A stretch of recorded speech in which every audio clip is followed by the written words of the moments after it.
On the surface, my life was on track. I was a medical laboratory scientist with a degree in biochemistry, and I was preparing for a PhD. My mind was trained to see the world in data and repeatable results, but inside, I was lost. I was lost amidst the sea of depression and this overwhelming feeling that there had to be something more. Have you ever had an experience you couldn't quite explain? A moment where you felt so deeply connected to everything around you. For years, both as a scientist and as a seeker, I asked pretty much anybody who would listen these questions. You see, my journey to find this more didn't begin in the lab, but in a space of quiet meditation. As I started to heal, I was faced with a profound choice, a voice that asked, do you want to help the world by studying the brain or by showing people how you healed your mind? I chose the latter, and I decided to call my dad, whom I often refer to as my first spiritual teacher. Years ago, he hosted these gatherings in our home for people to explore science and spirituality, and he called them Onion Soup. When I decided to create a space for these conversations, I asked my dad if I could carry on the name. He gave me his blessing, and the podcast was born. Onion Soup. The name itself is our philosophy. Life, consciousness, and the universe are all like an onion. As we peel back one layer, we find another. And just like a hearty bowl of soup, these deep conversations are meant to be comforting, nourishing, and soothing to the soul. Onion Soup is more than just a podcast. It's a space for those who are curious and those who are seekers. A place to be inspired to expand your own awareness and to soothe the soul by resonating with what your spirit already knows is true. Today, that space is growing. It's so much bigger than what I could have ever imagined. But to write this next chapter, I need your help. I'm inviting you to become a true partner in our mission. With your support through this Patreon, we can achieve 3 critical goals together. First, sustainability. To provide the resources to make Onion Soup a fully sustainable long-term project. Second, elevation. To reinvest, improving our sound and video quality. And to travel the world conducting powerful on-site interviews with our guests face-to-face. And third, expansion. To build the professional assets needed to bring our conversations to a major network, sharing this work with millions. If this message resonates with you, please look at our tiers below. For as little as $5 a month, you can get ad-free episodes and join our private community.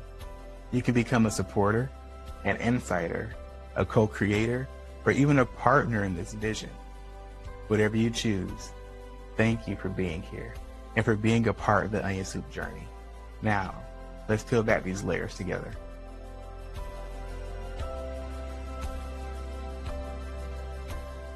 Sometimes there is no substitute for therapy, right? Therapy is just a completely different animal. So Yeah, it's interesting to agree with that. Have you ever had a client while you're in session instantly have some massive somatic or traumatic release?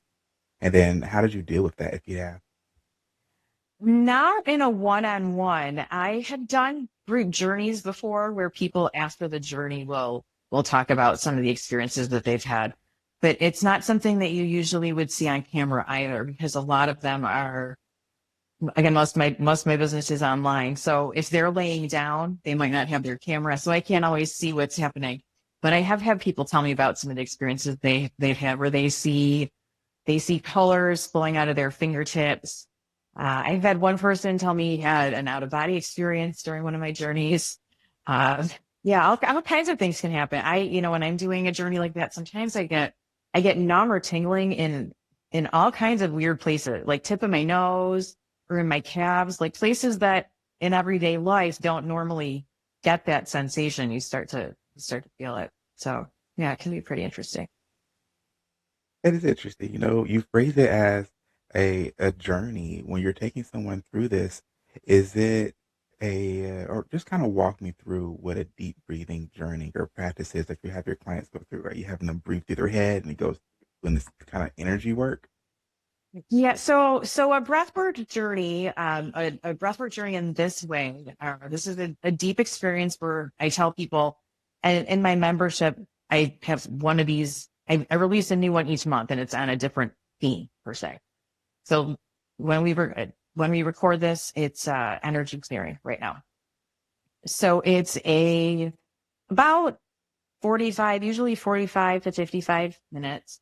And there's a refresher reminding them how to do this technique. It's called conscious connected breathing. And it's really making sure you're taking full breaths, like you're breathing all the way into your belly, and then you're topping it off in your chest, and then you're releasing it. It's like a 3-part, but it starts to flow together. And yeah, after doing this for a certain amount of time, again, you start to get it just starts to mess with your mind a little bit, but in a good way. So it opens the door to yourself, to your subconscious. And then we do a little bit. There's usually there's some sort of climax. I often have a scream, but even if not, depending on the subject matter, if there's not a scream, there's usually like a breath hold, like a big hold and a release.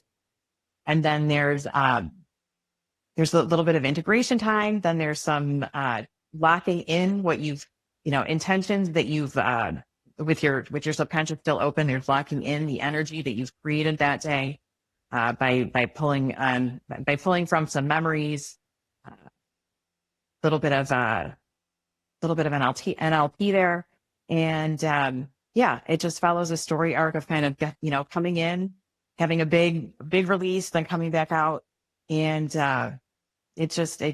sometimes for some people, nothing might happen, but it still is just an amazing experience. You feel really great at the end of it after having just breathed this deeply for an hour. It's just no matter what, I find it always very, very cathartic and very, it's a great reset.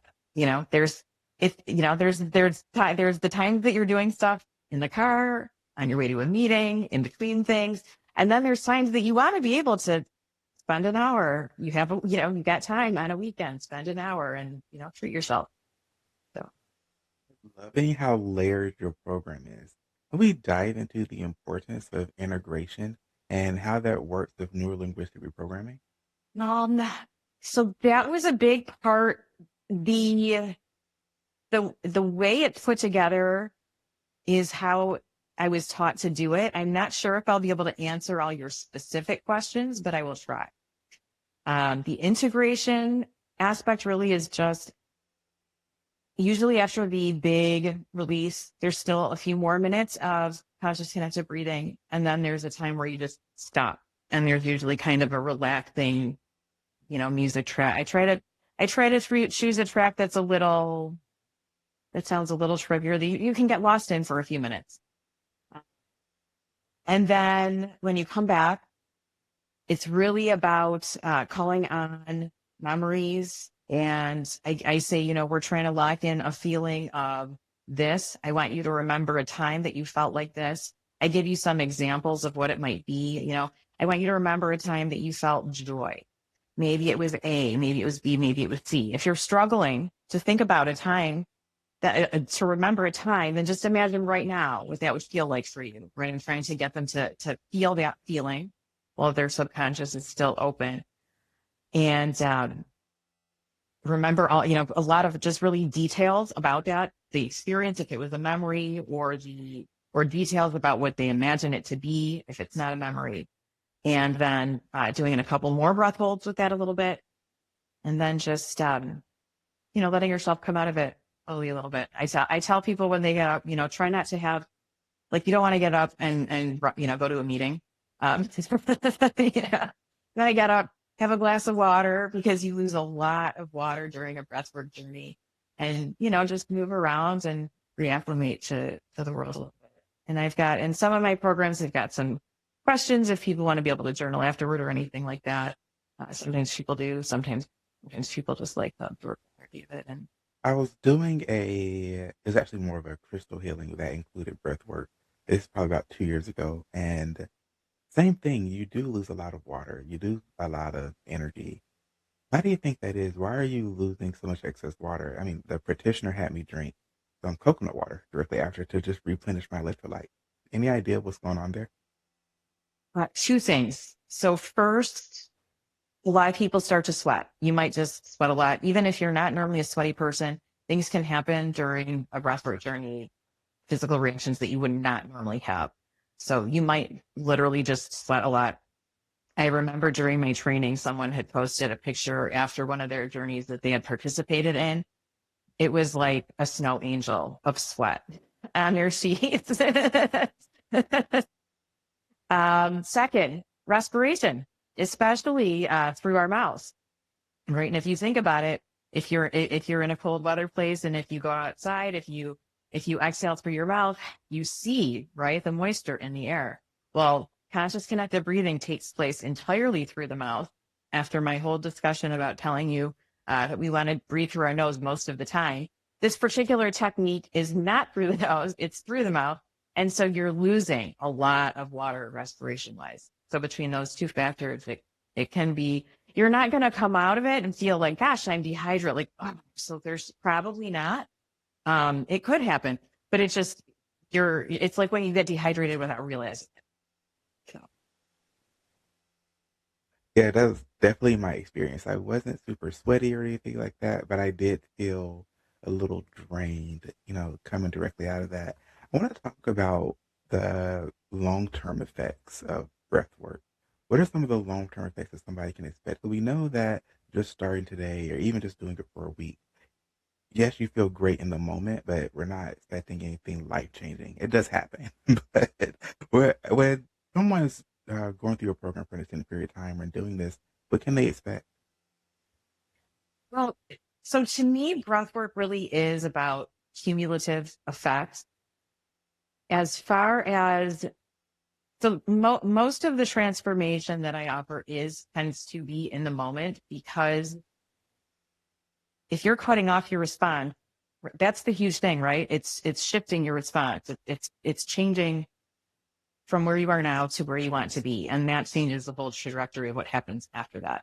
So much of what I teach does tend to be very focused on here now, because as we tend to stack up the habit more of here now, fixing this as we go along, then that kind of overall changes your baseline. The more you do that, the more it keeps you in a lower place on that ladder in general, right? The polyvagal theory ladder.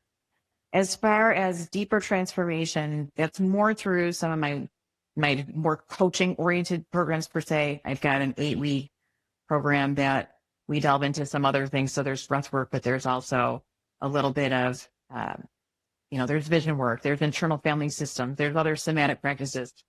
So, and that is, again, really just geared toward helping people understand you have this toolbox with you probably aren't even aware of. and every day you can use different tools from this toolbox to just help you go about your life in a more even keeled way. And it's all about the ripple effect, right? If you can feel better in a moment when you're not, then everything else that's going to come from that. I love how you have this reset button. So 'cause a lot of times you basically need a reset from the day, from your daily life. And as you're talking about the ripple effects, not just in your life, but it ripple effects into other people's lives. You being calm allows for other people to really feel that energy, that vibration. In your life personally, have you ever experienced or have you experienced at all as you've been doing this work that the things around you, the people around you have also become more relaxed? Not always as much as I'd like, but somewhat. I will say this though too. I'm not around people as often as many others. I don't have I don't have a whole lot of family with me at home or anything like that. So I don't have it's not so easy for me to be like, yeah, I started doing this and my kids are completely, my spouse, this and that. But no, I will say people have noticed a difference with me for sure. I think that I don't know that it is a direct response of being around me, but I think that I inspire them somewhat, right? Especially through my content. People who see me or know me and then see the content with it, I think that they do see that there's a difference. Interesting, interesting. We have a lot of energy healers that have come onto the show and different people and who work very directly with clients, patients. And oftentimes they don't spend a lot of time with others. And I'm kind of curious about that. Do you think that or do you ever feel that you're sensitive to other people's feelings, emotions, and things like that? Because it seems like it might be a little overwhelming sometimes if you're always helping people deal with their own traumas. I think it would be. I think it would be. I think there are some people who are drawn to that and bless that, it's special. For me, I know that I don't want to be super deeply embedded in other people's traumas. And I'm happy to I'm happy to address, get them to a point where again they can figure out, is this something for therapy? Is this something I'm happy with on my own? And like I'm happy to hold your hand and support you a little bit through that. But I find, especially truly with what a lot of people end up wanting breathwork for, knowing what my credentials are and everything, is they come to me for more tactical things anyway. They're not really coming to me always with those deep set issues. So we're a good fit there overall. I think you're right. I think you're right. And it could be really tough. And I think it's a matter too, in a way, of how you present your business, right? How you present who you talk to. I promote this as I talk to business owners and busy achievers, right? People who have a lot going on, who want to feel better, who want to feel their best on a day-to-day basis, but don't necessarily have the time or the bandwidth or the resources to feel like they have a whole lot to be able to devote to it. I'm like, here's a small, simple way to fit this in and expand as you can, but it contracts as you can't. And as far as the solo aspect, I don't I don't know that has anything to do with wanting to deal with other people's traumas or not. I think the solo aspect is some people are just more have a greater propensity for solo stuff versus not, I guess, in a way, right? I don't know if you're into human design at all. My human design, my second, I'm a 6/2 in human design. And the two part of that is ferment. So Oh, I totally get it. I'm a projector when it comes to human design. And it's so interesting because you talked earlier about the tools in the toolbox, and I 100% agree with you. I think that you wouldn't grab a hammer to do something that a screwdriver needs to do. And it doesn't mean that one tool is better than the other. They're just different tools for the occasion. And oftentimes you need to be able to say, hey, I think you need to go talk to this person or point someone in the proper direction for what they're needing and are looking for. So, working with these high achiever individuals, why do you think that most high achievers, I shouldn't say most, why do you think that a lot of high achievers tend to find difficulty taking time and space for themselves? because they have so much going on, especially a lot of the people that I work with, if they have their own business or if they have a relatively senior role in business, they often have kids. They often, especially as time goes by, they start to have other family members that they have to start to worry about, parents and so forth, right? They've got the things that come with both of those. They've got the kids' activities. They've got the parents' appointments. So their life becomes kind of multiply layered out. And I think it just becomes hard to, in all of that, if you're the quarterback for the team, it's very hard to take time for yourself. And so that's also too, where I'm like, look, I'm not asking you to take an hour today and do a breathwork journey. I'm not asking you to make time to have a bubble bath. Like, no, I'm just telling you that while you're transitioning between things, that you can spend a minute tuning your mood, how you want to feel when you start it. It's so much just to take a quick second to really have that intentional breath. Everything you do is talking about intentions. How do you get someone to get out of their own heads? I know you're talking about um, taking that minute, that 5 minutes, or doing it while driving, but what, if any, are there any type of physical triggers or something that somebody can use to remind themselves in the moment, like, hey, maybe I should relax. Hey, I should breathe into my diaphragm. Earlier on, you set up in your chair. How did you get to a place that you realized you needed to relax and do that? That is really just a matter of habit creation, right? Drilling in the idea of setting up habits for yourself. So it's a matter of what works for you. And when I say you, obviously any given person. Some people I've told in the past, I'm like, set alarms at certain times of the day. There's people that I tell to use sticky notes. I have a couple of little things around. I have, for example, right here, this is a timer. So this does this will change colors.